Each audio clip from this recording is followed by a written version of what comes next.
ना उनकी। और वो हालांकि जीजा पहले ही आ गए थे। वाड्रा साहब का आपने सुना होगा कि वाड्रा आए, रॉबर्ट वाड्रा, और आने के बाद बोले मैं लड़ूंगा। तो लोगों ने कहा कि आपको चुनाव नहीं लड़ा तो उन्होंने जवाब नहीं दिया। पत्रकार ने मुझसे पूछा कि प्रियंका गांधी के हस्बैंड पतिदेव चुनाव लड़ना चाहते हैं, आपका क्या उत्तर है? हमने कहा लड़ेंगे तो हारेंगे। तो कहा अगर नहीं लड़े तो वो घर में लड़ेंगे, अपनी सास जी से लड़ेंगे, अपने अपने साले से लड़ेंगे, अपनी पत्नी से लड़ेंगे, लेकिन लड़ेंगे जब।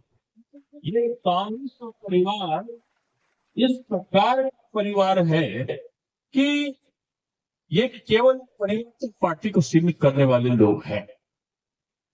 नेहरू जी से लेकर और आज तक का इतिहास देख लो, इन्होंने देश के साथ कभी भी वफादारी, उस प्रकार की वफादारी नहीं करी कि जैसे अपना सर्वोच्च निछावर करने के लिए डेवलपमेंट प्रोसेस को आगे बढ़ाते। इनकी वफादारी किसमें रही? हिंदू को टुकड़े टुकड़े में बांट दो, ये अगड़ा है, ये पिछड़ा है, ये अनुसूचित है, ये दलित है, ये आदिवासी है, और आपस में कभी हिंदू और मुसलमान करा दो, और चुनाव में किसी तरीके से जीत कर आ जाओ, भ्रष्टाचार का पूरा परचम लहरा दो। कांग्रेस सत्ता से बाहर होती गई। लेकिन ये परिस्थितियां आई कि 10 साल के राज में मोदी जी ने दिखा दिया कि पाकिस्तान धमकी देता था और पाकिस्तान के आतंकवादी हिंदुस्तान में आते थे।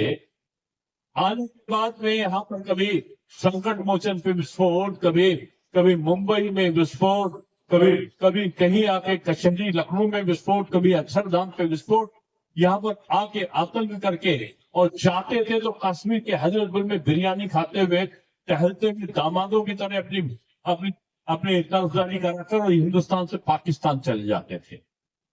लेकिन मोदी जी के आने के बाद नहीं हुआ ऐसा। आए आतंकवादी आए, लेकिन आतंकवादी आने के बाद यहीं पर गढ़ कर जहन्नुम में जाने का उनका इंतजाम किया गया। यही आप दफना दिए जाओ। इसका प्रचलन हुआ जब प्रधानमंत्री मोदी जी ने आतंकवाद के खिलाफ लड़ाई शुरू करी। और इससे फायदा क्या हुआ कि कश्मीर की वादियां फिर से खिलने लगी। कश्मीर में रहने वाले लोगों को, वो मुस्लिम है, फायदा हुआ, हमारे नागरिक है, उनका उनका रोजगार चला। इसमें ऐसा नहीं है कि आतंकवादी मारे गए तो किसी जाति और संप्रदाय के लिए हमने खिलाफत किया हो। आज कश्मीर में ये वो जहां पर नारा लगाते थे हम लोग, जहां हुए बलिदान मुखर्जी, वो कश्मीर हमारा है, जो कश्मीर हमारा है वो प्राणों से प्यारा है, और श्यामा प्रसाद मुखर्जी के प्राण उस कश्मीर के लिए चले गए। हम बराबर वहां पर झंडा लहराने के लिए कभी नारा लगाते थे कि राष्ट्र की है 3 धरोहर, अटल, आडवाणी, मुरली मनोहर। और मुरली मनोहर जब जा रहे होते हैं, मुरली मनोहर जोशी जी, तो वहां पर आतंकियों की गोली वर्षा होती है, लेकिन फिर बीजेपी के लोग पहुंचकर वहां झंडा लहराकर लाल चौक पर कश्मीर के आते। बीजेपी राष्ट्रीय समर्पित लोगों का समूह है, और बीजेपी एक ऐसा कार्यकर्ताओं का एक ऐसा वर्ग है जो अपने लिए नहीं, अपने राष्ट्र के लिए जीता है। और राष्ट्र के लिए समर्पित होने वाले लोगों का जो समूह है, वो भारतीय जनता पार्टी का एक एक व्यक्ति वो नरेंद्र मोदी जी के प्रति समर्पित है। किसी दूसरे दल में दिखाई पड़ेगा ऐसा कि हम अपने सहयोगी के लिए काम कर रहे हैं, सहयोगी हमको देखे या ना देखे, सहयोगी है या नहीं है, लेकिन हम काम कर रहे हैं और हम समर्पित रहे, पहले से ज्यादा वोटों से जिताने का संकल्प लेकर यहां से चल रहे। क्यों? क्योंकि हम एक कैडर पार्टी जो समर्पण के लिए, संदीप जी ने कम शब्द कहे लेकिन कम शब्दों में उनकी व्याख्या कर डाली राजनीति।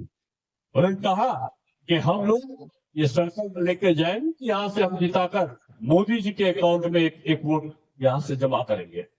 ये मैं उत्तर भारतीय लोगों को खासतौर से कहूंगा कि आप पर गर्व है हमें, और गर्व इस बात पे है कि आप अपना घर छोड़कर, अपना गांव छोड़कर, अपना जवान छोड़कर आप लोग आए। इस महाराष्ट्र ने आपको रोटी दी है, इस महाराष्ट्र ने आपको सम्मान दिया है, इस महाराष्ट्र ने आपको रोजगार दिया है, इसने आपको पाला है। इसलिए इस महाराष्ट्र के प्रति आपका कर्तव्य है